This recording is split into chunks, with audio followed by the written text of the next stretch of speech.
The Tale of Squirrel Nutkin.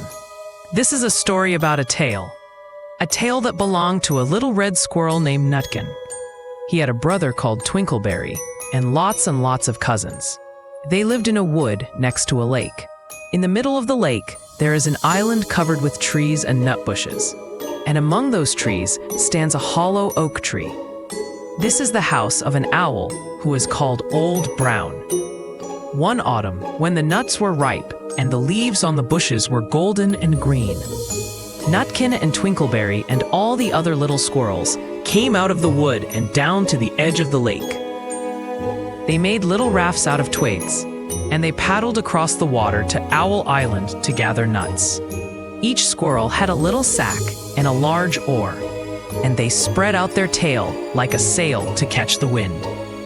They also brought a present for Old Brown. They took 3 fat mice and put them down on his doorstep. Then Twinkleberry and the other little squirrels each made a low bow, and they said politely, "Old Mr. Brown, please may we have your permission to gather nuts on your island?" But Nutkin was very cheeky and not polite at all. He bounced up and down like a little red berry, singing this riddle. Riddle me, rot-tot-tote. A little wee man in a red coat, a staff in his hand and a stone in his throat. If you'll tell me this riddle, I'll give you a treat. Now, this riddle is very old. Mr. Brown paid no attention at all to Nutkin. He shut his eyes tightly and went to sleep. The squirrels filled their little sacks with nuts, and they sailed away home in the evening. But the next morning, they all came back again to Owl Island. And Twinkleberry and the others brought a fine, fat mole. They laid it on the stone in front of Old Brown's doorway and said, "Mr. Brown, please may we have your kind permission to gather some more nuts?" But Nutkin, who had no respect, began to dance up and down. He tickled old Mr. Brown with a little twig and sang this riddle. Old Mr. B, riddle me ree, hitty-pitty within the wall, hitty-pitty without the wall. If you touch hitty-pitty, hitty-pitty will bite you. Mr. Brown woke up suddenly. He took the mole into his house. He shut the door right in Nutkin's face. Soon, a little thread of blue smoke from a wood fire came up from the top of the tree. Nutkin peeped through the keyhole and sang this riddle. A house full, a hole full, and you cannot gather a bowl full. The squirrels searched for nuts all over the island and filled their little sacks. But Nutkin gathered bright yellow and red oak apples. He sat on a tree stump, playing marbles and watching the door of old Mr. Brown's house. On the 3rd day, the squirrels got up very early and went fishing. They caught 7 fat little fish as a present for Old Brown. They paddled across the lake and landed under a bendy chestnut tree on Owl Island. Twinkleberry and 6 other little squirrels each carried a fat little fish. But Nutkin, who had no nice manners, brought no present at all. He ran in front, singing this riddle. The man in the wilderness said to me, "How many strawberries grow in the sea?" I answered him as I thought good, "As many red herrings as grow in the wood." But old Mr. Brown was not interested in riddles, not even when the answer was given to him. On the 4th day, the squirrels brought a present of 6 fat beetles. They were as delicious as sweet treats for Old Brown.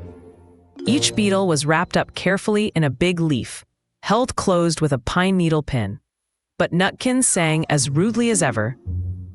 Old Mr. B, riddle me ree flower of England, fruit of Spain, met together in a shower of rain, put in a bag tied round with a string. If you'll tell me this riddle, I'll give you a ring. Which was silly of Nutkin, because he didn't have any ring to give to Old Brown. The other squirrels looked up and down the nut bushes, but Nutkin gathered prickly red robin's pincushions off a bush and stuck them full of pine needle pins. The 5th day, the squirrels brought a present of wild honey. It was so sweet and sticky that they licked their fingers as they put it down upon the stone. They had found it in a bumblebee's nest at the very top of the hill.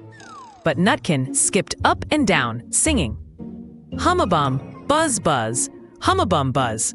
As I went over Tippletine, I met a flock of bonny swine, some yellow-necked, some yellow-backed.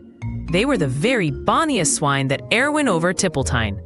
Old Mr. Brown looked very annoyed at the cheeky Nutkin. But he ate up the honey. The squirrels filled their little sacks with nuts, but Nutkin sat upon a big flat rock and played a game with a little apple and green fir cones.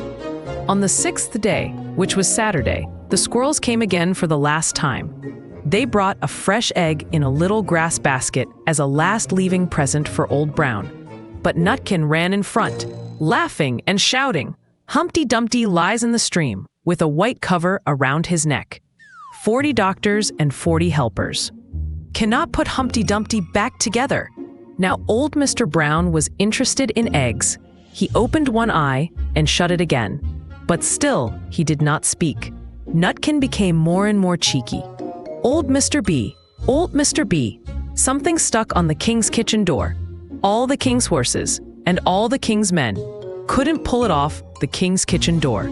Nutkin danced up and down like a little red flash. But still, Old Brown said nothing at all. Nutkin began again. "Arthur O'Bower has broken his band. He comes roaring up the land. The King of Scots with all his power cannot turn Arthur of the Bower." Nutkin made a whirring noise like the wind, and he took a running jump right onto the head of Old Brown. Then, all at once, there was a big flapping and scrambling sound, and a loud squeak. The other squirrels scampered away into the bushes. When they came back very carefully, peeping around the tree, Old Brown was sitting on his doorstep. He was quite still, with his eyes closed, as if nothing had happened. But Nutkin was in his waistcoat pocket. This looks like the end of the story, but it isn't. Old Brown carried Nutkin into his house. He was very, very cross. He held Nutkin up by the tail, but Nutkin pulled as hard as he could to get away. He pulled so hard that his tail came away, and he scampered up the stairs and escaped out of the attic window. And to this day, if you meet Nutkin up a tree and ask him a riddle, he will throw sticks at you and stamp his feet and scold and shout, "Chuck, chuck, chuck." The end.